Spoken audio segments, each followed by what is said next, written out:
dear students. Let's start our topic. Today's topic, state aid to cooperative societies. Different types of assistance provided by the government to cooperative societies, that is discussed in the today's class.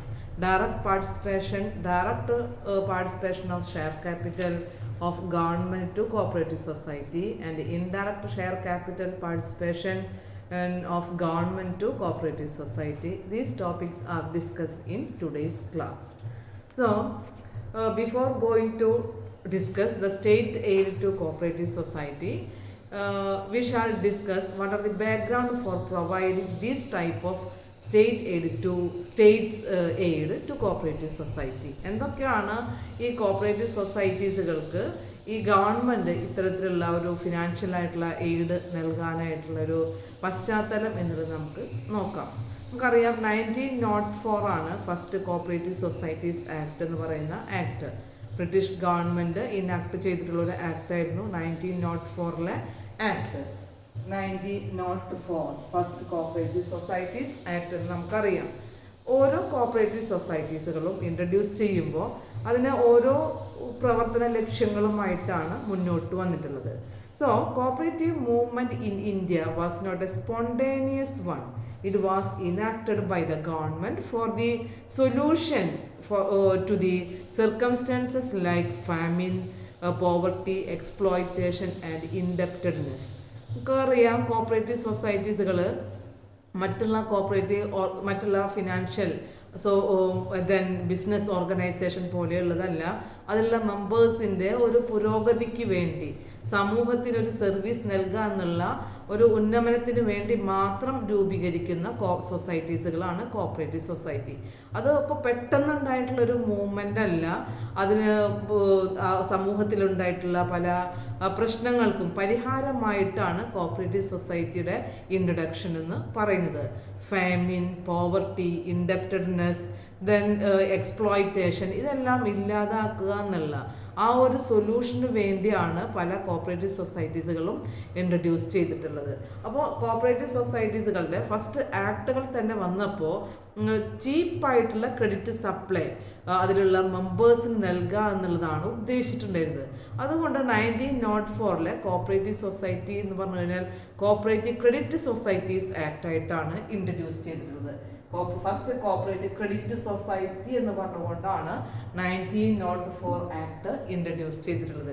അതിനെ തുടർന്നുകൊണ്ട് പല മേഖലകളിലേക്കും cooperative മൂവ്മെൻറ്റിനെ spread ചെയ്യുന്നതിന് വേണ്ടി credit ആസ്പെക്റ്റിൽ മാത്രമല്ല കോപ്പറേറ്റീവിൻ്റെ പ്രവർത്തനങ്ങൾ മറ്റുള്ള പല ഫീൽഡുകളിലേക്കും expand ചെയ്യുന്നതിന് വേണ്ടി കോപ്പറേറ്റീവ് സൊസൈറ്റീസിൻ്റെ ഈ ക്രെഡിറ്റ് എന്ന് പറയുന്ന ആ ടേമിനെ എന്ത് ചെയ്തു, റിമൂവ് ചെയ്തുകൊണ്ട് കോപ്പറേറ്റീവ് സൊസൈറ്റീസ് ആക്ട് എന്ന് പറയുന്ന ആക്ടായിട്ടാണ് 1912 പിന്നീട് ഇൻട്രൊഡ്യൂസ് ചെയ്തത്. കോപ്പറേറ്റീവ് സൊസൈറ്റീസ് ആക്ട് എന്ന് പറയുന്ന ഒരു ആക്ടായിട്ടാണ് ഈ ക്രെഡിറ്റിനെ റിമൂവ് ചെയ്തുകൊണ്ട് ഒരു പെർട്ടിക്കുലർ ആയിട്ടുള്ള സൊസൈറ്റീസ് ആക്ടായിട്ടാണ് പിന്നീട് രൂപീകരിച്ചിട്ടുള്ളത്. അപ്പോൾ ഈ രണ്ട് ആക്ടുകളും വന്നതോടുകൂടെ നമ്മുടെ ഇക്കോണമിയിൽ തന്നെ വേൾഡ് വൈഡായിട്ട് തന്നെ പല മേഖലകളിലും പല ഓർഗനൈസേഷൻസുകളും ഇത് വളരെ ഫാസ്റ്റായിട്ടുള്ള ഗ്രോത്തോടുകൂടെ എന്ത് ചെയ്തു വന്നു, ഇൻട്രൊഡ്യൂസ് ചെയ്ത് വന്നു. 1997 വന്നിട്ടുള്ള ഒരു റിഫോം ആക്ട് ഉണ്ട്. ആ റിഫോം ആക്ടിൻ്റെ പേരാണ് ചെംസ്ഫോർഡ് റിഫോം ആക്ട്.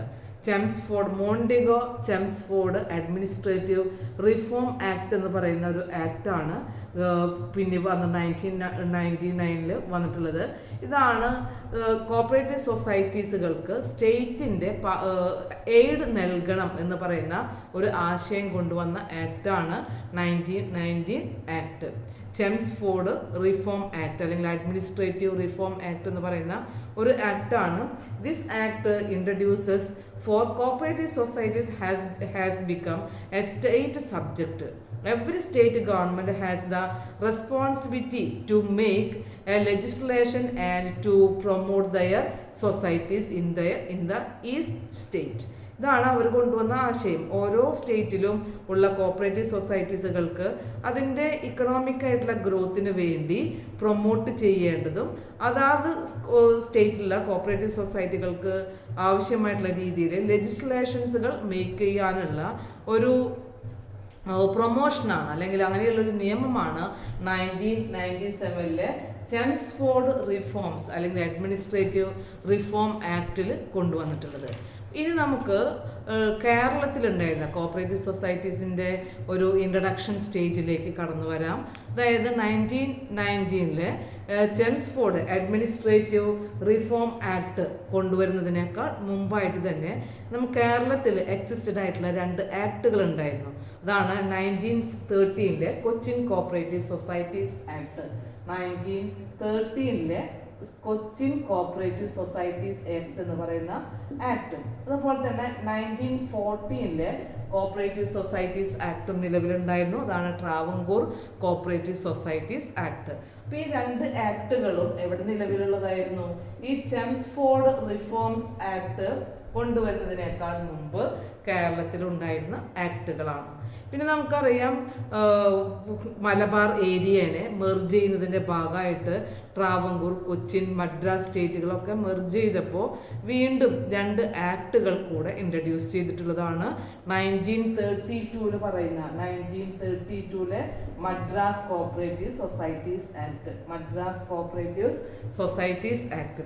കൂടാതെ തന്നെ 1951 വന്നിട്ടുള്ളതാണ് Travancore Cochin cooperative societies act എന്ന് പറയുന്ന ആക്ട്. 1951 വന്നിട്ടുള്ള ആക്ട് ആയിരുന്നു Travancore Cochin cooperative societies act. Travancore Cochin cooperative societies act.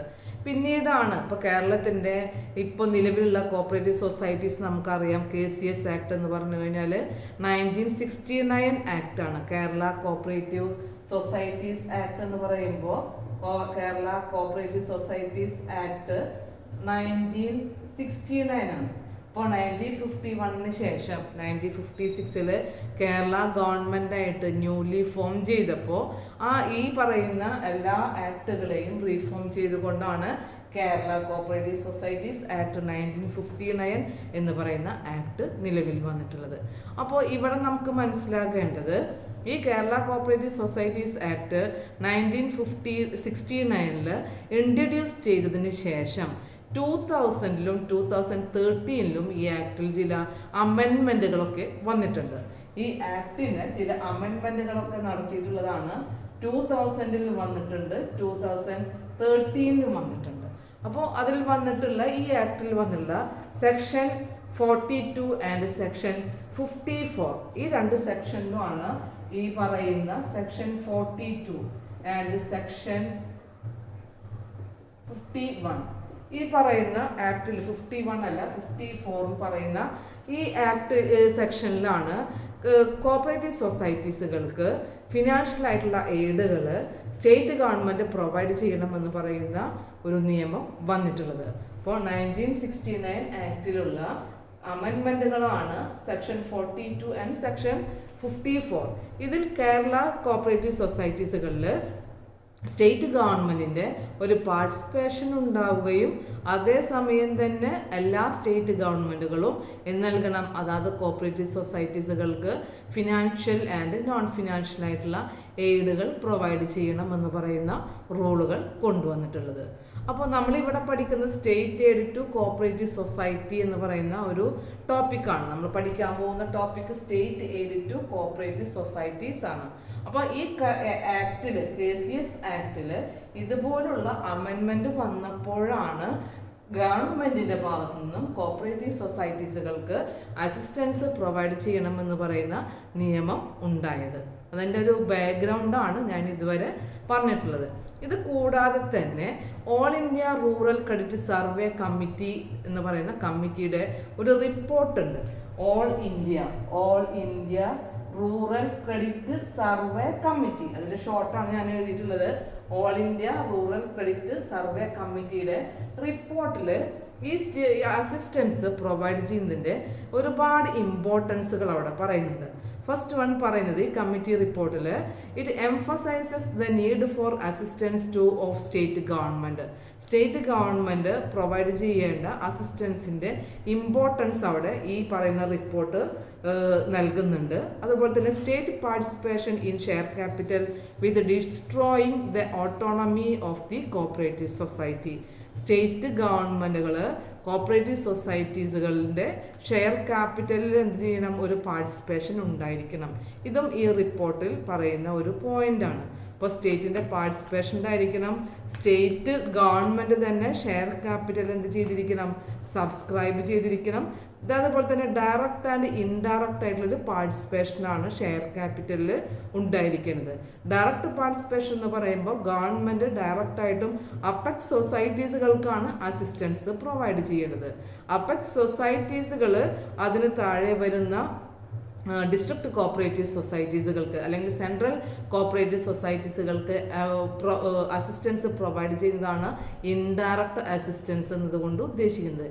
ഇങ്ങനെയുള്ള അസിസ്റ്റൻസുകൾ പ്രൊവൈഡ് ചെയ്യണം എന്ന് പറയുന്ന അല്ലെങ്കിൽ അതിൻ്റെ ഇമ്പോർട്ടൻസ് പറയുന്നതായിരുന്നു all India rural credit survey കമ്മിറ്റിയുടെ റിപ്പോർട്ട് എന്ന് പറയുമ്പോൾ. അപ്പോൾ ആ റിപ്പോർട്ട് പ്രകാരം വന്നിട്ടുള്ള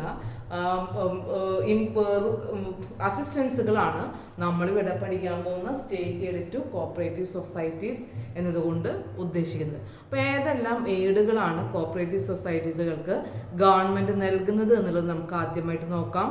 ഫസ്റ്റ് വൺ പറയുന്നത് സെക്ഷൻ 42 ആണ്. സെക്ഷൻ 42 പറയുന്നത് direct share capital participation by the government. First one പറയുന്നത് ഡയറക്റ്റ് ഷെയർ ക്യാപിറ്റൽ പാർട്ടിസിപ്പേഷൻ ആണ് സെക്ഷൻ 42 പറയുന്നത്. ഈ ആക്ട് പ്രകാരം, അതായത് ഈ സെക്ഷൻ പ്രകാരം സെക്ഷൻ 42 ആണ് ഫസ്റ്റ് പറയുന്നത് ഡയറക്റ്റ് പാർട്ടിസിപ്പേഷൻ. ഈ ഡയറക്റ്റ് പാർട്ടിസിപ്പേഷനിൽ ഗവൺമെന്റ് ഷെയർ ക്യാപിറ്റൽ എന്ത് ചെയ്യണം, സബ്സ്ക്രൈബ് ചെയ്യണം. അപ്പോൾ എവിടെ നിന്നാണ് അത് വാങ്ങിക്കേണ്ടത് എന്നുള്ളതാണ് പറയുന്നത്. According to this section the government subscribe directly to the share capital of cooperative societies with limited liability. Cooperative സൊസൈറ്റീസുകളുടെ ക്യാപിറ്റല് വാങ്ങിക്കാൻ സബ്സ്ക്രൈബ് ചെയ്യാനായിട്ടുള്ള ഒരു പവറാണ് സെക്ഷൻ 42 നൽകുന്നത്. അപ്പോൾ അങ്ങനെ ലിമിറ്റഡ് ലാബിലിറ്റിയിൽ ഷെയർ ക്യാപിറ്റൽ എന്ത് ചെയ്യാം, സബ്സ്ക്രൈബ് ചെയ്യാം.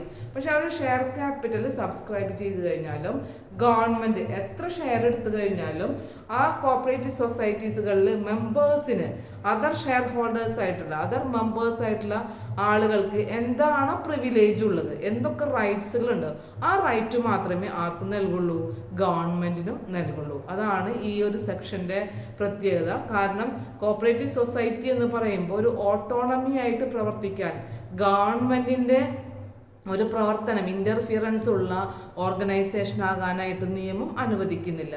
ഷെയർ ഹോൾഡേഴ്സ് അല്ലെങ്കിൽ മെമ്പേഴ്സിൻ്റെ ഇൻട്രസ്റ്റ് പ്രൊട്ടക്റ്റ് ചെയ്യുന്ന മെമ്പേഴ്സിൻ്റെ ഇക്കോണമിക്കലായിട്ടുള്ള പ്രൊമോഷന് വേണ്ടി പ്രവർത്തിക്കുന്ന സർവീസ് ഓറിയൻറ്റഡ് ആയിട്ടുള്ള ഒരു ഓർഗനൈസേഷനാണ് കോപ്പറേറ്റീവ് സൊസൈറ്റി എന്നുള്ളത് കൊണ്ട് തന്നെ ഇതിലുള്ള മെമ്പർമാർക്ക് നൽകുന്ന ഒരു പ്രിവിലേജ് മാത്രമേ ഗവൺമെൻറ്റിന് നൽകുള്ളൂ. പക്ഷെ ഗവൺമെൻറ് എന്തിന് ചെയ്യുന്നുണ്ട്, ഡയറക്റ്റായിട്ട് ഷെയർ ക്യാപിറ്റൽ സബ്സ്ക്രൈബ് ചെയ്യുന്നുണ്ട്.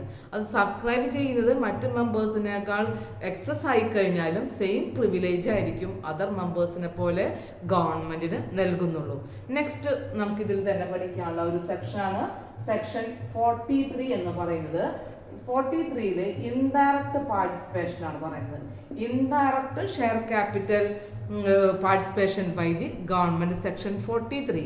This section authorizes the government provides funds to the society for the purchase of shares in other societies with limited liability. ഈ ഇത് പ്രകാരം ഗവൺമെൻറ് ഡയറക്റ്റായിട്ട് അപ്പക്സ് സൊസൈറ്റീസുകൾക്ക് എന്ത് നൽകും, അസിസ്റ്റൻസ് നൽകും. ഈ അപ്പക്സ് സൊസൈറ്റീസുകൾ അതർ സൊസൈറ്റീസുകളിൽ നിന്ന് ഷെയറുകൾ സബ്സ്ക്രൈബ് ചെയ്യും. അങ്ങനെ ഇൻഡയറക്റ്റായിട്ട് ഷെയർ സബ്സ്ക്രൈബ് ചെയ്യുന്ന ഷെയർ ക്യാപിറ്റൽ പാർട്ടിസിപ്പേഷനാണ് സെക്ഷൻ 43 പറയുന്നത്. സെക്ഷൻ 42 നേരിട്ട് തന്നെ എന്ത് ചെയ്യും, കോപ്പറേറ്റീവ് സൊസൈറ്റിയിൽ നിന്ന് ഷെയർസുകൾ സബ്സ്ക്രൈബ് ചെയ്യും. ഇൻഡയറക്റ്റിൽ പറയുന്നത് ഗവൺമെന്റ് അപ്പെക്സ് സൊസൈറ്റീസുകൾക്ക് എന്ത് നൽകുന്നുണ്ട്? അസിസ്റ്റൻസ് നൽകുന്നുണ്ട്. അപ്പെക്സ് സൊസൈറ്റീസുകൾക്ക് ഈ അസിസ്റ്റൻസ് ഉപയോഗിച്ചുകൊണ്ട് അതർ സൊസൈറ്റീസുകളിൽ നിന്ന് എന്ത് ചെയ്യാം? ഷെയർസുകൾ സബ്സ്ക്രൈബ് ചെയ്യാം. അങ്ങനെ ഡയറക്റ്റ് ആയിട്ടും ഇൻഡയറക്റ്റ് ആയിട്ടും ഷെയർ ക്യാപിറ്റലിലുള്ള ഒരു പാർട്ടിസിപ്പേഷൻ ഒരു സ്റ്റേറ്റ് എയ്ഡ് ആയിട്ടാണ് ഈ സെക്ഷൻ 42 and 43 പറയുന്നത്. നെക്സ്റ്റ് നമുക്ക് പഠിക്കാനുള്ളത് സെക്ഷൻ 44 ആണ്. സെക്ഷൻ 44 പ്രിൻസിപ്പൽ സ്റ്റേറ്റ് പാർട്ട്ണർഷിപ്പ് ഫണ്ടിനെ കുറിച്ചാണ് പഠിക്കാനുള്ളത്. Principal state partnership fund, PSPF എന്നാണ് പറയുന്നത്. ഞാനിവിടെ ഷോർട്ട് ആക്കിയിട്ട് എഴുതുന്നുണ്ട്. പ്രിൻസിപ്പൽ സ്റ്റേറ്റ് പാർട്ട്ണർഷിപ്പ് ഫണ്ടാണ് സെക്ഷൻ 44. ഇതെന്താണെന്ന് ചോദിച്ചു കഴിഞ്ഞാൽ, this fund is constituted by the apex society with the fund received from the government. നമ്മൾ ആദ്യം പറഞ്ഞല്ലോ, ഗവൺമെന്റ് എന്ത് നൽകും? അപ്പെക്സ് സൊസൈറ്റീസുകൾക്ക് ഫിനാൻഷ്യൽ അസിസ്റ്റൻസ് നൽകും. അപ്പെക്സ് സൊസൈറ്റീസുകൾക്ക് അതർ സൊസൈറ്റീസുകളിൽ നിന്ന് എന്ത് വാങ്ങിക്കാം? ഷെയർസുകൾ സബ്സ്ക്രൈബ് ചെയ്യാം. അപ്പോൾ ഈ അപ്പെക്സ് സൊസൈറ്റി കോൺസ്റ്റിറ്റ്യൂട്ട് ചെയ്യുന്ന ഒരു ഫണ്ടിന്റെ പേരാണ് PSPF എന്ന് പറയുന്നത്. അപ്പെക്സ് സൊസൈറ്റി ആണ് ഈ ഫണ്ട് എന്ത് ചെയ്യുന്നത്? കോൺസ്റ്റിറ്റ്യൂട്ട് ചെയ്യുന്നത്. എങ്ങനെ ഇത് കോൺസ്റ്റിറ്റ്യൂട്ട് ചെയ്യുന്നത്? ഗവൺമെന്റിന്റെ കയ്യിൽ നിന്നും കിട്ടുന്ന ഫണ്ട് ഉപയോഗിച്ചിട്ട് കോൺസ്റ്റിറ്റ്യൂട്ട് ചെയ്യുന്നു. എന്നിട്ട് മദർ സൊസൈറ്റീസുകളിൽ ഈ അപ്പെക്സ് സൊസൈറ്റി എന്ത് ചെയ്യും? ഷെയർസുകൾ സബ്സ്ക്രൈബ് ചെയ്യും. അപ്പോൾ ആ സെൻട്രൽ സൊസൈറ്റീസുകളിലുള്ള ഷെയർ ക്യാപിറ്റലിന്റെ പാർട്ടിസിപ്പേഷന് വേണ്ടിയാണ് ഈ PSPF എന്ന് പറയുന്ന ഫണ്ട് അപ്പെക്സ് സൊസൈറ്റി യൂസ് ചെയ്യുന്നത്. അപ്പം നമുക്ക് section 44 PSPF fund apex society എന്തിനു വേണ്ടിയൊക്കെയാണ് യൂസ് ചെയ്യുന്നത് എന്നുള്ളത് നോക്കാം. Number 1, to purchase the shares in other societies with limited liability. This fund is only used for the purchasing of the shares from other society. അപ്പോൾ apex society ആരിൽ നിന്നായിരിക്കും വാങ്ങിക്കുക? Central സൊസൈറ്റിയിൽ നിന്നാണ് വാങ്ങിക്കുക. സെൻട്രൽ സൊസൈറ്റിയുടെ താഴെ വരുന്ന സൊസൈറ്റിയാണ് പ്രൈമറി സൊസൈറ്റി എന്ന് പറയുന്ന സൊസൈറ്റി. ഇങ്ങനെയുള്ളൊരു 3 ടയർ സ്ട്രക്ചറാണ് കോപ്പറേറ്റീവ് സൊസൈറ്റിയുടെ കോർപ്പറേഷന്റെ സ്ട്രക്ചർ എന്ന് പറയുന്നത്. അപ്പോൾ അപ്പെക്സ് സൊസൈറ്റി സെൻട്രൽ സൊസൈറ്റിയിൽ നിന്നാണ് എന്ത് വാങ്ങിക്കേണ്ടത്? ഷെയർസുകൾ സബ്സ്ക്രൈബ് ചെയ്യേണ്ടത്. Another 1, to provide money to central society to enable them to purchase shares in primary society with limited liability. ഒന്നുകിൽ സെൻട്രൽ അപ്പെക്സ് സൊസൈറ്റികൾക്ക് സെൻട്രൽ സൊസൈറ്റിയുടെ ഷെയർ സബ്സ്ക്രൈബ് ചെയ്യാം. മറ്റൊരെണ്ണം പറയുന്നത് അപ്പെക്സ് സൊസൈറ്റികൾക്ക് സെൻട്രൽ സൊസൈറ്റികൾക്ക് മണി കൊടുക്കാം. ഈ മണി അവർ എന്തിനു വേണ്ടി ഉപയോഗിക്കണം? സെൻട്രൽ സൊസൈറ്റികൾക്ക് വേണമെങ്കിൽ പ്രൈമറി സൊസൈറ്റിയുടെ ഷെയർസ് സബ്സ്ക്രൈബ് ചെയ്യുന്നതിന് വേണ്ടിയാണ് ആ മണി യൂസ് ചെയ്യേണ്ടത്. ലാസ്റ്റ് 1 പറയുന്നത് to repay the fund received from the government. ഗവൺമെന്റിൽ നിന്നും കിട്ടിയിട്ടുള്ള ഫണ്ടുകളൊക്കെ എന്ത് ചെയ്യണം? അത് ഗവൺമെന്റിന് തന്നെ റീപേ ചെയ്യേണ്ടതാണ്. അതിനു വേണ്ടിയും PSPF ഫണ്ട് യൂസ് ചെയ്യാം. അപ്പോൾ PSPF ഫണ്ട് യൂസ് ചെയ്യുന്നത് അപ്പെക്സ് സൊസൈറ്റികൾക്ക് സെൻട്രൽ സൊസൈറ്റിയിൽ നിന്നും ഷെയർ സബ്സ്ക്രൈബ് ചെയ്യാൻ, സെൻട്രൽ സൊസൈറ്റികൾക്ക് പ്രൈമറിയിൽ നിന്നും ഷെയർ സബ്സ്ക്രൈബ് ചെയ്യാനുള്ള ഫണ്ട് അവർക്ക് നൽകാം. അതുപോലെ തന്നെ ഗവൺമെന്റിൽ നിന്നും റിസീവ് ചെയ്തിട്ടുള്ള ഫണ്ടുകൾ തിരികെ നൽകാൻ, റീപേ ചെയ്യാനും ഈ PSPF ഫണ്ട് യൂസ് ചെയ്യാം. ഇതാണ് സെക്ഷൻ 44 കൊണ്ട് ഉദ്ദേശിക്കുന്നത്. അനദർ 1, സബ്സിഡിയറി സ്റ്റേറ്റ് പാർട്ട്ണർഷിപ്പ് ഫണ്ടാണ്. സബ്സിഡിയറി സ്റ്റേറ്റ് പാർട്ട്ണർഷിപ്പ് ഫണ്ടിനെ സൂചിപ്പിക്കുന്നത്. Section 45 deals with the subsidiary state partnership fund. ഞാൻ ഇവിടെ ഷോർട്ട് ചെയ്ത് SSPF എന്ന് എഴുതിയിട്ടുണ്ട്. This fund is constituted by the central society. അപ്പോൾ PSPF ഫോർമുലേറ്റ് ചെയ്യുന്നത് അല്ലെങ്കിൽ കോൺസ്റ്റിറ്റ്യൂട്ട് ചെയ്യുന്നത് അപ്പെക്സ് സൊസൈറ്റിയാണ്. Subsidiary state partnership fund constitute ചെയ്യുന്നത് സെൻട്രൽ സൊസൈറ്റിയാണ്. അപ്പോൾ സെൻട്രൽ സൊസൈറ്റി ഈ ഫണ്ട് എന്തിനു വേണ്ടിയാണ് യൂസ് ചെയ്യുന്നത്? അതാണ് സെക്ഷൻ 45 പറയുന്നത്. This fund is used by the central societies. Number 1, to subscribe to the share capital of primary society. Primary സൊസൈറ്റിയിൽ നിന്നും ഷെയർസുകൾ എന്ത് ചെയ്യണം? സബ്സ്ക്രൈബ് ചെയ്യുന്നതിന് വേണ്ടിയാണ് എന്ത് ചെയ്യുന്നത്? ഈ പറയുന്ന ഫണ്ട് യൂസ് ചെയ്യുന്നത്. Number 2, for making the repayment to apex society for which it is received this fund. ഈ ഫണ്ട് സെൻട്രൽ സൊസൈറ്റിക്ക് എവിടുന്നാണ് കിട്ടിയത്? പ്രിൻസിപ്പൽ സ്റ്റേറ്റ് പാർട്ട്ണർഷിപ്പ് ഫണ്ടിൽ നിന്നാണ് കിട്ടിയിട്ടുള്ളത്. അത് അപ്പെക്സ് സൊസൈറ്റി നൽകിയിട്ടുള്ളതാണ്. അപ്പോൾ അപ്പെക്സ് സൊസൈറ്റിക്ക് ഈ ഫണ്ട് എന്ത് ചെയ്യണം? റീപേയ്മെന്റ് ചെയ്യണം. അപ്പോൾ SSPF ആയിട്ടുള്ള ഫണ്ട് ഈ അപ്പെക്സ് സൊസൈറ്റികൾക്ക് ഫണ്ട് തിരികെ നൽകുന്നതിന് വേണ്ടിയും യൂസ് ചെയ്യാം. ഇതാണ് നമുക്ക് സെക്ഷൻ 45 പറയാനുള്ളത്. അപ്പോൾ section 45 deals with SSPF. This fund is constituted by the central society which receives fund from the principal state partnership fund with the amount received from for subscribing to the share capital participation in other societies. അതായത് SSPF എന്ന് പറഞ്ഞു കഴിഞ്ഞാൽ central സൊസൈറ്റീസുകൾക്ക് ആര് നൽകുന്നതാണ്? Apex society നൽകുന്നതാണ്. Apex society എങ്ങനെയാണ് നൽകുന്നത്? Principal state partnership ഫണ്ടിൽ നിന്നാണ് ഈ ഫണ്ട് നൽകുന്നത്. അപ്പോൾ സബ്സിഡിയറി സ്റ്റേറ്റ് പാർട്ട്ണർഷിപ്പ് ഫണ്ട് എന്തിനു വേണ്ടിയൊക്കെ യൂസ് ചെയ്യാം എന്ന് ചോദിച്ചു കഴിഞ്ഞാൽ സെൻട്രൽ സൊസൈറ്റീസുകൾക്ക് പ്രൈമറി സൊസൈറ്റിയിൽ നിന്നും ഷെയർസുകൾ സബ്സ്ക്രൈബ് ചെയ്യാനായിട്ട് യൂസ് ചെയ്യാം. That is the number 1 four subscribing the shares in the primary societies these fund may be used. Next പറയുന്നത് ഈ സെൻട്രൽ സൊസൈറ്റികൾക്ക് ഫണ്ട് കിട്ടിയത് അപ്പെക്സ് സൊസൈറ്റിയിൽ നിന്നാണ്. അപ്പോൾ ഈ അപ്പെക്സ് സൊസൈറ്റികളുടെ ഫണ്ട് എന്ന് പറയുമ്പോൾ പ്രിൻസിപ്പൽ സ്റ്റേറ്റ് പാർട്ട്ണർഷിപ്പ് ഫണ്ടാണ്. അപ്പോൾ principal state partnership fund apex സൊസൈറ്റീസുകൾക്ക് റീപേ ചെയ്യുന്നതിന് വേണ്ടിയും ഈ സ്റ്റേറ്റ് പാർട്ട്ണർഷിപ്പ് ഫണ്ട് എന്ത് ചെയ്യാം? Subsidiary state partnership fund use ചെയ്യാവുന്നതാണ്. ഓക്കെ, ഇതാണ് 2 പോയിന്റുകൾ പറയുന്നത്. അനദർ വൺ പറയുന്നത് സെക്ഷൻ 46 ആണ്. Section 46 deals with the approval of the government for purchase of shares. Approval of the government for the purchase of share കൊണ്ട് ഉദ്ദേശിക്കുന്നത് അതായത് അപ്പെക്സ് സൊസൈറ്റീസുകൾക്കും സെൻട്രൽ സൊസൈറ്റീസുകൾക്കും പ്രിൻസിപ്പൽ സ്റ്റേറ്റ് പാർട്ട്ണർഷിപ്പ് ഫണ്ടും സബ്സിഡിയറി സ്റ്റേറ്റ് പാർട്ട്ണർഷിപ്പ് ഫണ്ടും use ചെയ്തുകൊണ്ട് അവർക്ക് ഷെയർസുകൾ സബ്സ്ക്രൈബ് ചെയ്യണം എന്നുണ്ടെങ്കിൽ ഗവൺമെൻറ്റിൻ്റെ അപ്രൂവൽ ഉണ്ടായിരിക്കണം. ഗവൺമെൻറ് സാങ്ഷൻ ചെയ്തിട്ടുണ്ടെങ്കിൽ മാത്രമേ അവർക്ക് ഈ ഫണ്ട് ഉപയോഗിച്ചുകൊണ്ട് അതർ സൊസൈറ്റീസുകളിൽ നിന്ന് എന്ത് വാങ്ങിക്കാനായിട്ട് പറ്റുള്ളൂ? ഷെയർസുകൾ വാങ്ങിക്കാനായിട്ട് പറ്റുള്ളൂ. അതായത് ഗവൺമെൻറ്റിൽ നിന്നും ഫണ്ട് കിട്ടിക്കഴിഞ്ഞാൽ അത് ആർക്കാണ് നേരിട്ട് കൊടുക്കുന്നത്? അപ്പെക്സ് സൊസൈറ്റീസുകൾക്കാണ്. അപ്പെക്സ് സൊസൈറ്റീസുകൾക്ക് ഈ ഫണ്ട് യൂസ് ചെയ്തുകൊണ്ട് സെൻട്രൽ സൊസൈറ്റിയിൽ നിന്നും ഷെയർ പർച്ചേസ് ചെയ്യണമെന്നുണ്ടെങ്കിൽ ഗവൺമെന്റ് അപ്രൂവ് ചെയ്യണം. കൂടാതെ സെൻട്രൽ സൊസൈറ്റീസുകൾക്ക് കിട്ടിയ ഫണ്ട് ഉപയോഗിച്ചുകൊണ്ട് പ്രൈമറി സൊസൈറ്റിയിൽ നിന്നും എന്ത് വാങ്ങിക്കാം? ഷെയർസ് സബ്സ്ക്രൈബ് ചെയ്യാം.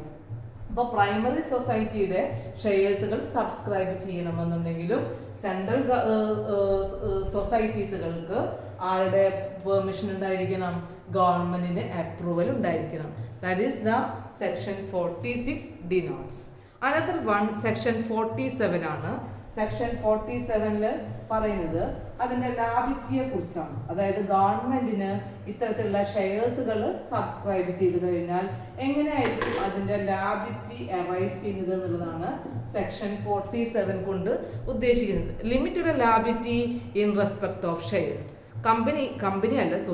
കോപ്പറേറ്റീവ് സൊസൈറ്റീസുകളുടെ ഷെയർസുകൾ സബ്സ്ക്രൈബ് ചെയ്യുമ്പോൾ അപ്പെക്സ് സൊസൈറ്റിയും സെൻട്രൽ സൊസൈറ്റിയാണ് പർച്ചേസ് ചെയ്യുന്നത്. പക്ഷെ ആരുടെ ഫണ്ട് ഉപയോഗിക്കുന്നത്?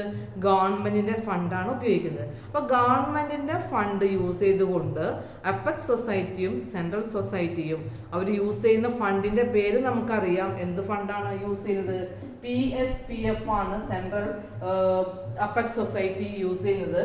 SSPF ആണ് ആര് യൂസ് ചെയ്യുന്നത്? സെൻട്രൽ സൊസൈറ്റി യൂസ് ചെയ്യുന്നത്. ഇത് ഉപയോഗിച്ചുകൊണ്ട് അതർ സൊസൈറ്റിയിൽ നിന്നും ഷെയർസുകൾ സബ്സ്ക്രൈബ് ചെയ്ത് കഴിഞ്ഞാൽ അവരെത്രയാണോ ഷെയർ ക്യാപിറ്റൽ വാങ്ങിക്കുന്നത് അതിന് മാത്രമേ ലാബിലിറ്റി ഉണ്ടാവുള്ളൂ. That is the liability of the government shall be limited to the amount of paid up share capital. എത്രയാണോ paid up share capital അത്ര ലാബിലിറ്റി മാത്രമേ ആർക്കുണ്ടാവുള്ളൂ? ഗവൺമെന്റിന് ഉണ്ടാവുള്ളൂ. അതാണ് സെക്ഷൻ 47 പറയുന്നത്. അനദർ വൺ സെക്ഷൻ 48 ആണ്. സെക്ഷൻ 48 പറയുന്നത് restriction on amount of dividend. Restriction on amount of dividend. ഇപ്പോൾ ഗവൺമെൻറ് എന്ത് ചെയ്യാണ്? ഡയറക്റ്റായിട്ടും ഇൻഡയറക്റ്റായിട്ടും ഷെയർ ക്യാപിറ്റലിൽ പാർട്ടിസിപ്പേഷനാണ് അല്ലേ? ഈ 2 ഫണ്ടുകളും ഇപ്പോൾ PSPF ആർക്ക് നൽകുന്നു? അപ്പെക്സ് സൊസൈറ്റികൾക്ക് നൽകുന്നു. അപ്പെക്സ് സൊസൈറ്റികൾക്കല്ല, ഗവൺമെന്റ് നൽകുന്ന ഫണ്ട് ഉപയോഗിച്ചുകൊണ്ട് അപ്പെക്സ് സൊസൈറ്റി കോൺസ്റ്റിറ്റ്യൂട്ട് ചെയ്യുന്ന ഫണ്ടാണ് PSPF. പക്ഷെ ഗവൺമെന്റ് തന്നെയാണ് ആ സബ്സ്ക്രിപ്ഷൻ ചെയ്യുന്നത്. അപ്പെക്സ് സൊസൈറ്റി അത് ആർക്ക് നൽകുന്നുണ്ട്? സെൻട്രൽ സൊസൈറ്റീസുകൾക്ക് നൽകുന്നുണ്ട്. അപ്പോൾ ഓൾറെഡി ഗവൺമെന്റ് അതിൽ എന്തായി മാറാണ്? ഒരു ഷെയർ ഹോൾഡറായി മാറാണ്. അപ്പൊ ഈ ഷെയർ ഹോൾഡറായി മാറിയ ഗവൺമെന്റിന് എത്രയായിരിക്കും അതിന്റെ ഡിവിഡൻഡ് നൽകുക എന്നുള്ളതിനെ കുറിച്ചിട്ടാണ് സെക്ഷൻ 48 പറയുന്നത്.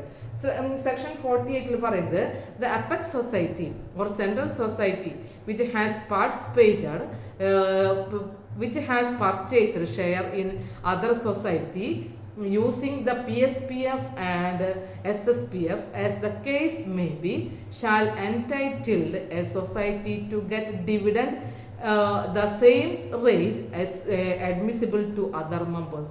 ഇവർക്ക് കിട്ടുന്ന ഡിവിഡൻഡ് എന്ന് പറഞ്ഞു കഴിഞ്ഞാൽ എത്ര മാത്രമേ ഉണ്ടാവുള്ളൂ? എല്ലാ മെമ്പേഴ്സിനും ലഭിക്കുന്ന ഡിവിഡൻഡിനോട് ഈക്വൽ ആയിട്ടുള്ള എമൗണ്ട് മാത്രമേ കിട്ടുന്നുള്ളൂ. അപ്പോൾ ഷെയർസ് എത്രമാത്രം ഇവർ അപ്പെക്സ് സൊസൈറ്റിയും സെൻട്രൽ സൊസൈറ്റിയും ഹോൾഡ് ചെയ്ത് കഴിഞ്ഞാലും ഇവർക്ക് കിട്ടുന്ന ഡിവിഡൻഡിന്റെ മുകളിൽ ഒരു റെസ്ട്രിക്ഷൻ പറയുന്നുണ്ട്.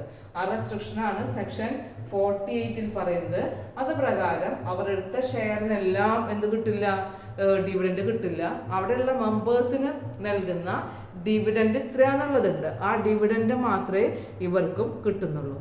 നെക്സ്റ്റ് പോയിന്റ് പറയുന്നത് indemnity of the apex and central സൊസൈറ്റിയെ കുറിച്ചിട്ടാണ് പറയുന്നത്. സെക്ഷൻ 49 ഇൻഡെംനിറ്റിയെ കുറിച്ച് പറയുമ്പോൾ അപ്പെക്സ് സൊസൈറ്റിക്കും സെൻട്രൽ സൊസൈറ്റിക്കും എങ്ങനെയാണ് ഇൻഡെംനിറ്റി അവൈലബിൾ ആകുക എന്നുള്ളതാണ്. എന്താ ഇൻഡെംനിറ്റി എന്ന് പറഞ്ഞു കഴിഞ്ഞാൽ? നഷ്ടപരിഹാരം. അപ്പോൾ അപ്പെക്സ് സൊസൈറ്റി സെൻട്രൽ സൊസൈറ്റിയിൽ നിന്നും ഷെയറുകൾ സബ്സ്ക്രൈബ് ചെയ്ത് കഴിഞ്ഞാൽ ഈ സെൻട്രൽ സൊസൈറ്റി എന്ത് ചെയ്യാണ്? വൈൻഡ് അപ്പ് ചെയ്യാണെന്ന് വിചാരിക്കുക. അപ്പോൾ സെൻട്രൽ സൊസൈറ്റി വൈൻഡ് അപ്പ് ചെയ്യുന്ന കേസുകളിൽ ഇങ്ങനെയുള്ള ഫണ്ട് എവിടുന്നാണ് കിട്ടിയത്? അപ്പെക്സ് സൊസൈറ്റിയിൽ നിന്നാണ്. അപ്പെക്സ് സൊസൈറ്റിക്ക് എവിടുന്നാണ് കിട്ടിയത്? ഗവൺമെന്റിൽ നിന്നാണ്. അപ്പോൾ ഗവൺമെന്റിന് ഒരു തരത്തിലും ക്ലെയിം ചെയ്യാനുള്ള റൈറ്റ് ഈ ആക്ട് പ്രകാരം നൽകുന്നില്ല. അവർക്ക് എന്തിനു മാത്രമേ ക്ലെയിം ചെയ്യാനായിട്ട് പറ്റുള്ളൂ? അപ്പെക്സ് സൊസൈറ്റികൾക്ക് സെൻട്രൽ സൊസൈറ്റി ഡിസോൾവ് ചെയ്യുമ്പോൾ എന്തെങ്കിലും മണി റിസീവ് ചെയ്തിട്ടുണ്ട് എന്നുണ്ടെങ്കിൽ ആ മണിയുടെ മുകളിൽ മാത്രമേ എന്ത് ചെയ്യാനായിട്ട് പറ്റുള്ളൂ? ക്ലെയിം ചെയ്യാനായിട്ട് കഴിയുള്ളൂ. അതാണ് section 49 indemnity of apex and central society കൊണ്ട് ഉദ്ദേശിക്കുന്നത്. ഒന്നുകൂടെ പറയാം. അതായത് ഗവൺമെന്റ് ഈ സെക്ഷൻ 49 പ്രകാരം ഗവൺമെന്റ് ആർക്ക് നൽകുന്നുണ്ട് ഫണ്ട്? അപ്പെക്സ് സൊസൈറ്റികൾക്ക് നൽകുന്നുണ്ട് അല്ലെ. അപ്പൊ അപ്പെക്സ് സൊസൈറ്റി ഒരു സെൻട്രൽ സൊസൈറ്റിയിൽ നിന്നും എന്ത് ചെയ്തിട്ടുണ്ട്? ഷെയറുകൾ സബ്സ്ക്രൈബ് ചെയ്തു. പക്ഷെ ഈ സെൻട്രൽ സൊസൈറ്റി എന്ത് ചെയ്യാണ്? ഡിസോൾവ് ചെയ്യാന്ന് വിചാരിക്കുക, അടച്ചുപൂട്ടാണ്, അല്ലെങ്കിൽ അതിനെ വൈൻഡ് അപ്പ് ചെയ്യാണ്. അപ്പൊ വൈൻഡിങ് അപ്പ് ചെയ്യുന്ന ഒരു സിറ്റുവേഷൻ വന്നു കഴിഞ്ഞാല് ഗവൺമെന്റിന് അപ്പെക്സ് സൊസൈറ്റിയോട് ക്ലെയിം ചെയ്യാനായിട്ട് പറ്റില്ല. കാരണം അവരുടെ ഫണ്ടൊക്കെ ഉപയോഗിച്ച് ഷെയർ ഒക്കെ വാങ്ങിയില്ല. അപ്പൊ നഷ്ടപരിഹാരമായിട്ട് ഒരു ഫണ്ട് ഞങ്ങൾക്ക് തരണമെന്ന് പറഞ്ഞുകൊണ്ട് ഗവൺമെന്റിന് ക്ലെയിം ചെയ്യാനുള്ള റൈറ്റ് ഇല്ല. ഗവൺമെന്റിന് എന്ത് മാത്രം കിട്ടുള്ളൂ? അതായത് സെൻട്രൽ സൊസൈറ്റി വൈൻഡ് അപ്പ് ചെയ്യുമ്പോൾ എന്തെങ്കിലും മണി ഈ അപ്പെക്സ് സൊസൈറ്റികൾക്ക് റിസീവ് ചെയ്തിട്ടുണ്ടെങ്കിൽ, അതായത് എല്ലാ ബാധ്യതകളും കൊടുത്തു കഴിഞ്ഞതിന് ശേഷം ചിലപ്പോൾ എന്ത് ചെയ്യാം? അതിന്റെ അസറ്റിൽ നിന്നൊരു ഭാഗം ഈ അപ്പെക്സ് സൊസൈറ്റികൾക്ക് കിട്ടാം. അങ്ങനെ കിട്ടിയ ഒരു എമൗണ്ട് മാത്രമേ ഈ ഗവൺമെന്റിന് എന്ത് ചെയ്യാൻ പറ്റുള്ളൂ? ക്ലെയിം ചെയ്യാനായിട്ടുള്ള അവകാശമുള്ളൂ. അല്ലാതെ ഇവർ നൽകിയ ഫണ്ട് ഉപയോഗിച്ചുകൊണ്ട് സെൻട്രൽ സൊസൈറ്റിയുടെ ഷെയർ വാങ്ങി എന്ന് പറഞ്ഞുകൊണ്ട് സെൻട്രൽ സൊസൈറ്റി വൈൻഡ് അപ്പ് ചെയ്യുമ്പോൾ എല്ലാ എമൗണ്ടും വാങ്ങിക്കാനുള്ള റൈറ്റ് ആർക്കില്ല? ഗവൺമെന്റിനില്ല. അതാണ് സെക്ഷൻ 49 പറയുന്നത്.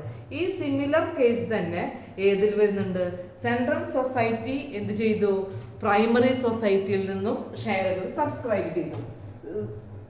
സെൻട്രൽ സൊസൈറ്റി എന്ത് ചെയ്യാണ്? പ്രൈമറി സൊസൈറ്റിയിൽ നിന്നും ഷെയറുകൾ സബ്സ്ക്രൈബ് ചെയ്തു. ഈ പ്രൈമറി സൊസൈറ്റി എന്ത് ചെയ്ത് സംഭവിച്ചു? ഡിസോൾവ് ചെയ്തു, അല്ലെങ്കിൽ വൈൻഡ് അപ്പ് ചെയ്തു എന്ന് വിചാരിക്കുക. അങ്ങനെ വന്നു കഴിഞ്ഞാല് പ്രൈമറി സൊസൈറ്റികൾക്ക് ഷെയറുകൾ വാങ്ങിക്കാനായിട്ട് ഫണ്ട് നൽകിയത് ആരാണ്? അപ്പെക്സ് സൊസൈറ്റിയാണ്. അപ്പൊ അപ്പെക്സ് സൊസൈറ്റീസുകൾക്ക് എന്ത് ചെയ്യാനായിട്ട് പാടില്ല? ഗവൺമെന്റിനോ അപ്പെക്സ് സൊസൈറ്റികൾക്കോ ഈ സെൻട്രൽ സൊസൈറ്റിയുടെ മുകളിൽ ക്ലെയിം ചെയ്യാനുള്ള റൈറ്റ് ഇല്ല. നഷ്ടപരിഹാരം വാങ്ങിക്കാനുള്ള അല്ലെങ്കിൽ അതിനു വേണ്ടി ഫയൽ ചെയ്യാനുള്ള റൈറ്റ് ഗവൺമെന്റിനും ഇല്ല, അപ്പെക്സ് സൊസൈറ്റികൾക്കും ഇല്ല. ഇനി എന്തുമാത്രം ചെയ്യാൻ പറ്റുള്ളൂ? ഇനി പ്രൈമറി സൊസൈറ്റി വൈൻഡ് അപ്പ് ചെയ്യുമ്പോൾ ഈ സെൻട്രൽ സൊസൈറ്റിക്ക് എന്തെങ്കിലും മണി റിസീവ് ചെയ്യാൻ കഴിഞ്ഞെങ്കിൽ, പ്രൈമറി സൊസൈറ്റി നൽകിയിട്ടുണ്ടെങ്കിൽ അതിൻ്റെ ഒരു വിഹിതം ആർക്ക് വാങ്ങിക്കാം? സെൻട്രൽ സൊസൈറ്റിയിൽ നിന്ന് വാങ്ങിക്കാനുള്ള വിഹിതം വാങ്ങിക്കാനുള്ള റൈറ്റ് മാത്രമേ അപ്പെക്സ് സൊസൈറ്റികൾക്ക് ഉണ്ടാവുള്ളൂ. ഇതാണ് ഏതിനെ കുറിച്ച് പറയുന്നത്? Indemnity of apex and central society section 49 പറയുന്നത്. അനന്തർ പറയുന്നത് സെക്ഷൻ 50 ആണ്.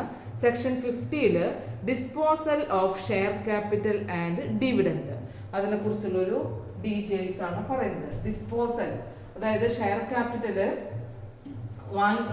എടുത്തിട്ടുള്ള ഒരു ഇൻസ്റ്റിറ്റ്യൂഷനാണ് അല്ലെങ്കിൽ ഗവൺമെന്റ് കോൺട്രിബ്യൂട്ട് ചെയ്തിട്ടുണ്ട്. അങ്ങനെ വന്നു കഴിഞ്ഞാൽ എങ്ങനെയാണ് ആ എമൗണ്ട് തിരിച്ച് നൽകേണ്ടത് എന്നതിനെ കുറിച്ചിട്ടാണ് ഇവിടെ പറയുന്നത്. Section 50 deals with the disposal of the share capital and dividend. ഇവിടെ പറയുന്നത് ഒരു അപ്പെക്സ് സൊസൈറ്റി സെൻട്രൽ സൊസൈറ്റിയിൽ നിന്ന് ഷെയറുകൾ സബ്സ്ക്രൈബ് ചെയ്തിട്ടുണ്ട്. അവർ യൂസ് ചെയ്തിട്ടുള്ള ഫണ്ട് പ്രിൻസിപ്പൽ സ്റ്റേറ്റ് പാർട്ട്ണർഷിപ്പ് ഫണ്ടാണ്. അങ്ങനെയാണെന്നുണ്ടെങ്കിൽ പ്രിൻസിപ്പൽ സ്റ്റേറ്റ് പാർട്ട്ണർഷിപ്പ് ഫണ്ട് ഉപയോഗിച്ചുകൊണ്ട് ഷെയർ സബ്സ്ക്രൈബ് ചെയ്ത അപ്പെക്സ് സൊസൈറ്റികൾക്ക് സെൻട്രൽ സൊസൈറ്റിയിൽ നിന്നും ഡിവിഡൻഡോ അല്ലെങ്കിൽ റിഡംഷൻ ഓഫ് ഷെയർസോ അങ്ങനെയുള്ള രീതിയിലൊക്കെ ഫണ്ട് കിട്ടിക്കഴിഞ്ഞാൽ അതെല്ലാം ഈ പ്രിൻസിപ്പൽ സ്റ്റേറ്റ് പാർട്ട്ണർഷിപ്പ് ഫണ്ടിലേക്ക് ക്രെഡിറ്റ് ചെയ്തിരിക്കണം. അതാണ് പറയുന്നത്. Apex society principal state partnership fund ഉപയോഗിച്ചുകൊണ്ട് സെൻട്രൽ സൊസൈറ്റിയിൽ നിന്നും ഷെയർ സബ്സ്ക്രൈബ് ചെയ്ത് കഴിഞ്ഞാൽ ഷെയർ എടുത്ത ആളുകൾക്ക് എന്ത് നൽകും? ഡിവിഡൻഡ് നൽകും അല്ലേ? അല്ലെങ്കിൽ ഷെയർ ക്യാപിറ്റൽ തിരിച്ചു നൽകാം. അങ്ങനെയൊക്കെ വന്നു കഴിഞ്ഞാൽ ആ എമൗണ്ട്, കിട്ടിയ എമൗണ്ട് പ്രിൻസിപ്പൽ സ്റ്റേറ്റ് പാർട്ട്ണർഷിപ്പ് ഫണ്ടിലേക്ക് തന്നെ ക്രെഡിറ്റ് ചെയ്തിരിക്കണം. അതാണ് disposal of the share capital and dividend കൊണ്ട് ഉദ്ദേശിക്കുന്നത്. അത് അപ്പെക്സ് സൊസൈറ്റിയുടെ കേസ്. അപ്പൊ അപ്പെക്സ് സൊസൈറ്റി എന്ത് ചെയ്യണം? Credited to principal state partnership fund, അതിലേക്ക് ക്രെഡിറ്റ് ചെയ്യണം. ഇനി സെൻട്രൽ സൊസൈറ്റിയോ? സെൻട്രൽ സൊസൈറ്റി എന്ന് പറയുന്നത് ആരിൽ നിന്ന് ഷെയർ എടുത്തിട്ടുള്ളതായിരിക്കും? പ്രൈമറി സൊസൈറ്റിയിൽ നിന്നും ഷെയർ എടുത്തിട്ടുള്ളതായിരിക്കും. അപ്പൊ പ്രൈമറി സൊസൈറ്റിയിൽ നിന്നും ഷെയർ എടുക്കാനായിട്ട് അവർ യൂസ് ചെയ്യുന്നത് ഏത് ഫണ്ടായിരിക്കും? സബ്സിഡിയറി സ്റ്റേറ്റ് പാർട്ട്ണർഷിപ്പ് ഫണ്ടാണ്. അപ്പൊ subsidiary state partnership fund use ചെയ്തുകൊണ്ട് സെൻട്രൽ സൊസൈറ്റി ഷെയർസുകൾ സബ്സ്ക്രൈബ് ചെയ്ത് കഴിഞ്ഞാൽ പ്രൈമറി സൊസൈറ്റിയിൽ നിന്നും ഡിവിഡൻഡ് ഇനത്തിലോ അല്ലെങ്കിൽ റിഡംഷൻ ഓഫ് ഷെയർ ക്യാപിറ്റലിന്റെ ഭാഗമായിട്ടോ എന്തെങ്കിലും മണി റിസീവ് ചെയ്ത് കഴിഞ്ഞാൽ അത് എവിടേക്ക് തന്നെ കൊടുക്കണം?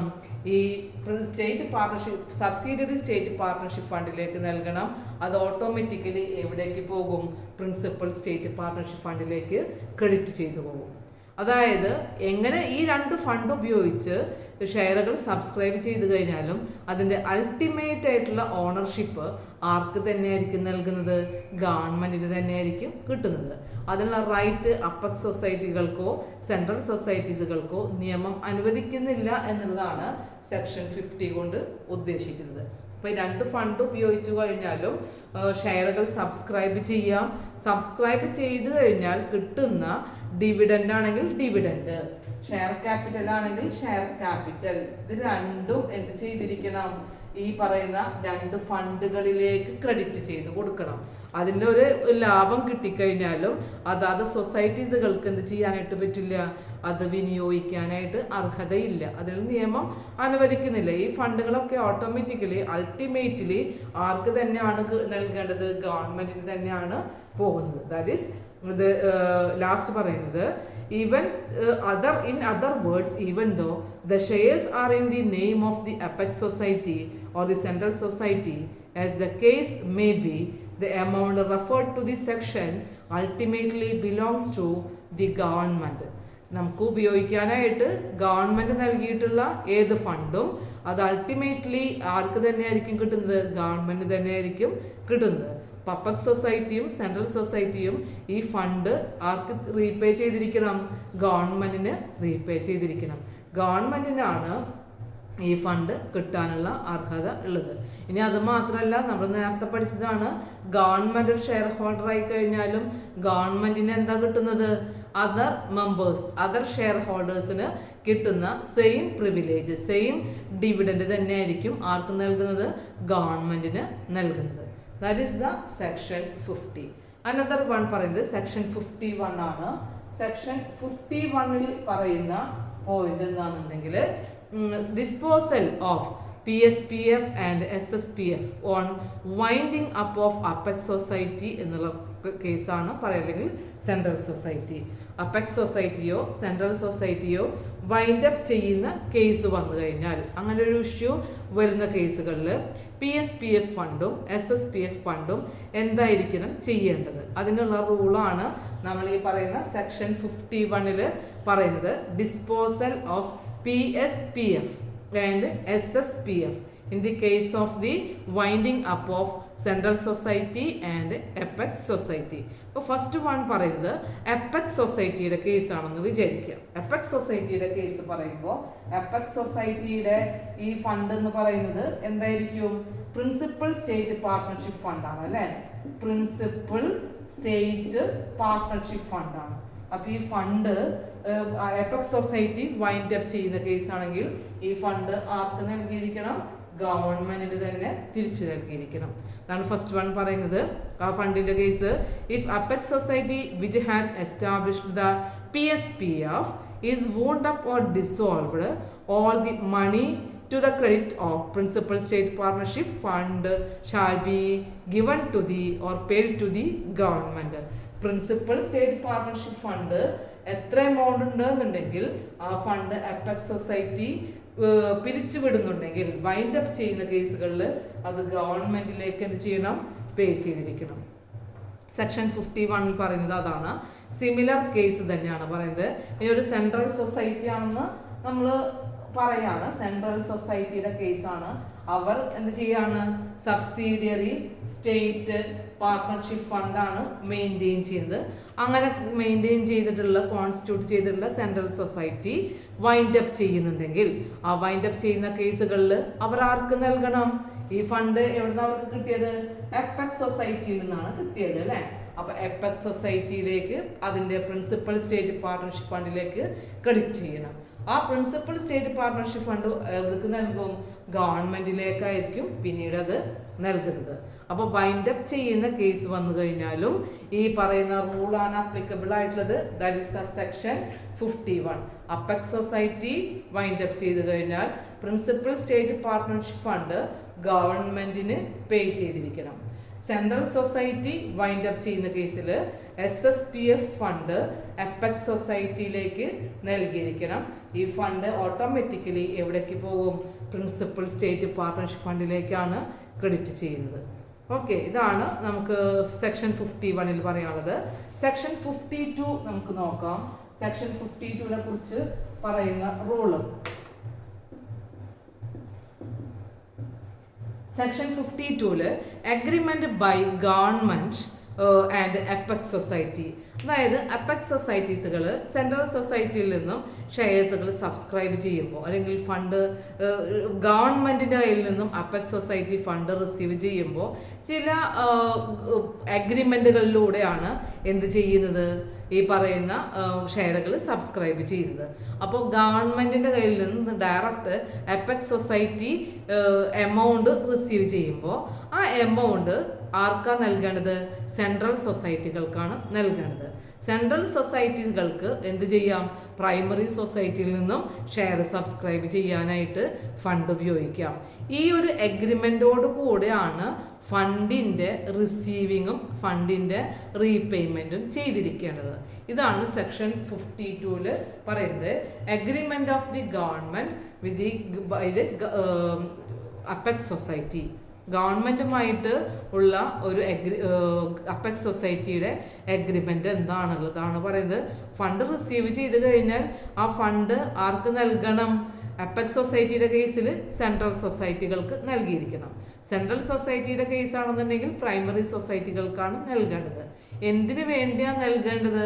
ഈ അതാത് സൊസൈറ്റികളിൽ നിന്നും ഷെയർസുകൾ സബ്സ്ക്രൈബ് ചെയ്യുന്നതിന് വേണ്ടിയാണ് ഈ പറയുന്ന ഫണ്ട് യൂസ് ചെയ്യുന്നത്.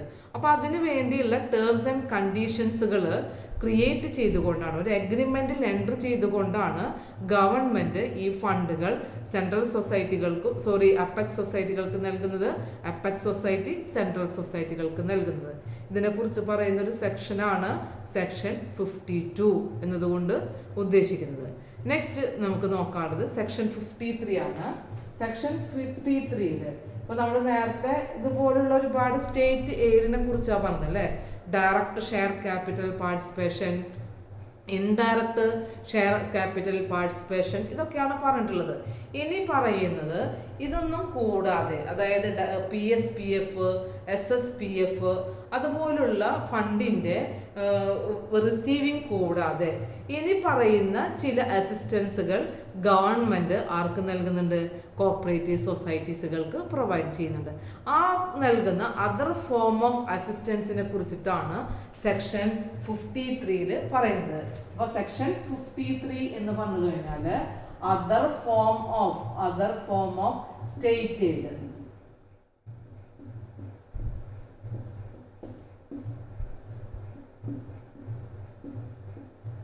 നമ്മൾ നേരത്തെ പഠിച്ചിട്ടുള്ള പല സ്റ്റേറ്റ് എയ്ഡുകളും എന്ന് പറയുമ്പോൾ PSPF, SSPF അല്ലെങ്കിൽ direct share capital participation, indirect share capital participation ഒക്കെ തന്നെയായിരുന്നു. പക്ഷെ ഇവിടെ നമുക്ക് പറയുന്നത് അതർ ഫോം ഓഫ് അസിസ്റ്റൻസ് ആണ്. അതിൽ ഗവൺമെന്റ് പലതരത്തിലുള്ള അസിസ്റ്റൻസ് സൊസൈറ്റികൾക്ക് നൽകുന്നുണ്ട്. ആ നൽകുന്നതിൽ first one, give loans and advances to society. The government, in addition to the PSPF and SSPF, government provides loans and advances to the cooperative societies. Number 2, guarantee the repayment of principal and interest on debenture issued by the society. Society fund കളക്ഷന് വേണ്ടി debenture issue ചെയ്യാം. അപ്പോൾ debenture issue ചെയ്യുമ്പോൾ debenture amount repay ചെയ്യണം, principal എമൗണ്ടും interest എമൗണ്ടും debenture ഹോൾഡേഴ്സിന് നൽകണം. അത് തിരികെ നൽകാനായിട്ട് സൊസൈറ്റികൾക്ക് കഴിഞ്ഞില്ല എന്നുണ്ടെങ്കിൽ ഗവൺമെന്റ് നൽകാമെന്നുള്ള ഗ്യാരണ്ടി പ്രൊവൈഡ് ചെയ്യാം. That is the government guarantee of the repayment of principal and interest amount on debenture issued by the society. That is second assistance. Number 3, guarantee the repayment of share capital of society and payment of dividend. സൊസൈറ്റീസുകൾ മെമ്പർമാരിൽ നിന്നും share capital എന്ത് ചെയ്യുന്നുണ്ട്? Collect ചെയ്യുന്നുണ്ട്. അതിനു വേണ്ടി അവർ dividend നൽകുന്നുണ്ട്. അപ്പോൾ share capital ആരെങ്കിലും തിരിച്ചു കൊടുക്കാനായിട്ട് താല്പര്യമുണ്ട് എന്നുണ്ടെങ്കിൽ അത് റീപേയ്മെന്റ് ചെയ്യണം. അതുപോലെ തന്നെ ഷെയർ ക്യാപിറ്റലിന്റെ മുകളിൽ എല്ലാ ഷെയർ ഹോൾഡേഴ്സിനും എന്ത് നൽകണം? ഡിവിഡൻഡ് നൽകണം. അപ്പോൾ അത് തിരികെ നൽകാനായിട്ട് അല്ലെങ്കിൽ ഡിവിഡൻഡ് മെയിൻറ്റെയിൻ ചെയ്യാനായിട്ടുള്ള അസിസ്റ്റൻസ് നൽകാമെന്നുള്ള ഗ്യാരണ്ടി ഗവൺമെന്റ് നൽകുന്നു. That is third one, guarantee of the repayment of share capital and dividend amount issued by the society. That is third one. Next one പറയുന്നത് guarantee the repayment of principal and interest on loans and advances issued to a society. സൊസൈറ്റീസുകൾ borrowing ചെയ്യാം ഫണ്ടിന്റെ സോഴ്സിന് വേണ്ടി. ഇപ്പൊ long term ആയിട്ടുള്ള loans, medium term ആയിട്ടുള്ള loans, short term ലോൺസുകളൊക്കെ കോപ്പറേറ്റീവ് സൊസൈറ്റി അവിടെ വർക്കിംഗ് ക്യാപിറ്റലിനോ ഫിക്സഡ് ക്യാപിറ്റലിനോ ഒക്കെ വേണ്ടി എന്ത് ചെയ്യാം? കളക്ട് ചെയ്യാം. എക്സ്റ്റേണൽ ആയിട്ടുള്ള പല സോഴ്സുകളും ഫണ്ടിന് വേണ്ടി ആർക്ക് ഉപയോഗിക്കാം? സൊസൈറ്റീസുകൾക്ക് ഉപയോഗിക്കാം. അപ്പോൾ സൊസൈറ്റീസുകൾക്ക് അത് ഇങ്ങനെയുള്ള ലോൺസുകളും അഡ്വാൻസുകളും വാങ്ങിക്കഴിഞ്ഞാൽ അത് റീപേ ചെയ്യണം. അപ്പോൾ അത് റീപേ ചെയ്യാൻ സൊസൈറ്റികൾ കഴിയുന്നില്ലെങ്കിൽ അത് ആര് നൽകും? ഗവൺമെന്റ് നൽകും. That is the guarantee given by the government to the repayment of the loans and advances borrowed from other financial institutions of the society. That is the fourth one.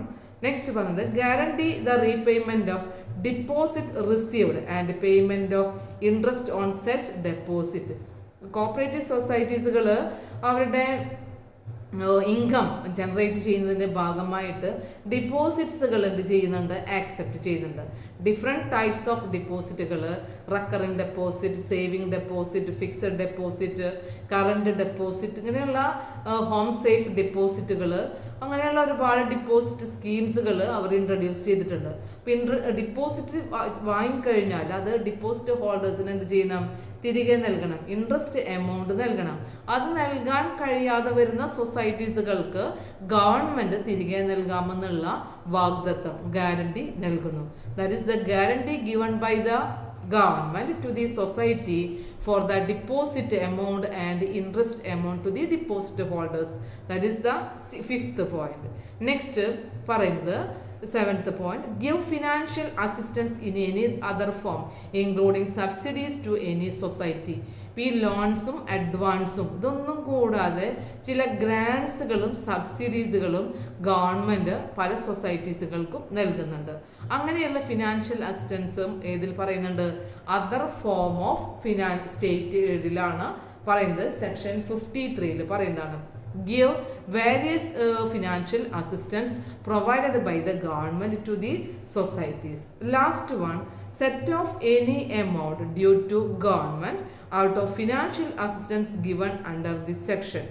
അതായത് section 53 പറയുന്ന ഒരു last point എന്ന് പറയുന്നത് ഗവൺമെന്റിന് തിരികെ നൽകേണ്ടതായി ഉള്ള ഒരുപാട് എമൗണ്ടുകളുണ്ട്. ഇപ്പോൾ അപ്പെക്സ് സൊസൈറ്റിയുടെ കേസ് പറയുകയാണെന്നുണ്ടെങ്കിൽ അപ്പെക്സ് സൊസൈറ്റിക്ക് ഡയറക്റ്റ് ഫിനാൻഷ്യൽ അസിസ്റ്റൻസ് ഗവൺമെന്റ് നൽകുന്നതാണ്. ഇപ്പോൾ അപ്പെക്സ് സൊസൈറ്റി എന്ത് ചെയ്തു? ഡിസോൾവ് ചെയ്തു. അപ്പോൾ ഗവൺമെന്റിലേക്ക് കൊടുക്കാനുള്ള ഒരുപാട് എമൗണ്ടുകൾ ഡീഫോൾട്ടാണ്, അതിലൊരു ഫെയിലിയർ ഉണ്ട്. അപ്പം അങ്ങനെ അത് കൊടുക്കാൻ കഴിയാതെ വരികയാണെന്നുണ്ടെങ്കിൽ അതെല്ലാം സെറ്റ് ഓഫ് ചെയ്യുന്നതിന് വേണ്ടിയുള്ള സംവിധാനങ്ങൾ നൽകുന്നതിന് അതിനു വേണ്ടിയുള്ള ഫിനാൻഷ്യൽ അസിസ്റ്റൻസും ഈ സെക്ഷൻ പ്രകാരം ഗവൺമെന്റ് നൽകുന്നുണ്ട്. In the case of any default or failure of the respective societies given by the assistance of government, it is repaid by the government through the setup of financial assistance. See, financial assistance is setup അല്ല, set off of the financial assistance. കൊടുക്കാനുള്ള amount ഗവൺമെന്റിന് കിട്ടിയില്ലെങ്കിലും ഗവൺമെന്റിലേക്ക് നൽകാനുള്ള എമൗണ്ടിനെയും set of ചെയ്യാനായിട്ട് എന്ത് നൽകുന്നുണ്ട്? Financial assistance നൽകുന്നുണ്ട്. ഇതാണ് other forms of financial assistance കൊണ്ട് ഉദ്ദേശിക്കുന്നത്. ഇപ്പം നമ്മൾ ഇവിടെ സെക്ഷൻ 42 മുതലുള്ള സെക്ഷൻസുകളാണ് പറഞ്ഞത്. സെക്ഷൻ 42 മുതൽ സെക്ഷൻ 53 വരെയുള്ള ഒരുപാട് ഫിനാൻഷ്യൽ സ്റ്റേറ്റിന്റെ എയ്ഡുകളെ കുറിച്ച് നമുക്കിവിടെ മനസ്സിലായി. അതെല്ലാ കോപ്പറേറ്റീവ് സൊസൈറ്റീസുകൾക്കും പ്രൊവൈഡ് ചെയ്യുന്ന അസിസ്റ്റൻസുകളാണ് നമ്മൾ ഇവിടെ പറഞ്ഞത്. ഗവൺമെന്റ് ഡയറക്റ്റ് ആയിട്ടും അസിസ്റ്റൻസ് പ്രൊവൈഡ് ചെയ്യുന്നുണ്ട്, ഇൻഡയറക്റ്റ് ആയിട്ടുള്ള അസിസ്റ്റൻസുകൾ നൽകുന്നുണ്ട്. ഡയറക്റ്റ് ആയിട്ട് നൽകുന്നതാണ് അപ്പെക്സ് സൊസൈറ്റികൾക്ക്. അപ്പെക്സ് സൊസൈറ്റി അതിനു വേണ്ടി എന്ത് നൽകണമെന്നല്ല, ഒരു ഫണ്ട് കോൺസ്റ്റിറ്റ്യൂട്ട് ചെയ്യണം. അതാണ് principal state partnership fund. Indirect ആയിട്ട് പ്രിൻസിപ്പൽ സ്റ്റേറ്റ് പാർട്ട്ണർഷിപ്പ് ഫണ്ട് ഉപയോഗിച്ചുകൊണ്ട് അപ്പെക്സ് സൊസൈറ്റീസുകൾക്ക് ചെയ്യാം? സെൻട്രൽ സൊസൈറ്റിയിൽ നിന്നും ഷെയർസുകൾ സബ്സ്ക്രൈബ് ചെയ്യാം. അപ്പോൾ ഇൻഡയറക്റ്റ് ആയിട്ടും ഗവൺമെന്റിന് ഒരു ഷെയർ ക്യാപിറ്റൽ പാർട്ടിസിപ്പേഷൻ ഇതിലൂടെ നൽകുന്നുണ്ട്. അപ്പം ഇങ്ങനെയുള്ള അസിസ്റ്റൻസുകളാണ് നമ്മൾ ഇവിടെ പറഞ്ഞ state aid to cooperative societies എന്നതുകൊണ്ട് ഉദ്ദേശിക്കുന്നത്. അപ്പോൾ സ്റ്റേറ്റ് എയ്ഡിനെ കുറിച്ച് ഒരു ഡീറ്റെയിൽ ആയിട്ടുള്ള സെക്ഷൻസുകളാണ് നമ്മളിവിടെ പറഞ്ഞത്. സെക്ഷൻ 42 മുതൽ സെക്ഷൻ 53 വരെയുള്ള സെക്ഷൻ 53 എന്ന് പറയുമ്പോൾ അതർ ഫോം ആണ്. മറ്റേ സെക്ഷൻ 43 വരെ പറയുമ്പോൾ അതിൻ്റെ ടേംസ് ആൻഡ് കണ്ടീഷൻസുകൾ വരെയുള്ള സെക്ഷൻസുകളാണ് അവിടെ പറഞ്ഞിട്ടുള്ളത്. അതർ ഫോം ഓഫ് അസിസ്റ്റൻസ് ആണ് അവിടെ സെക്ഷൻ 53 കൊണ്ട് ഉദ്ദേശിക്കുന്നത്. ഇതാണ് ഇന്നത്തെ ക്ലാസ്സിൽ നമുക്ക് പറയാനുള്ളത്. ഓക്കെ.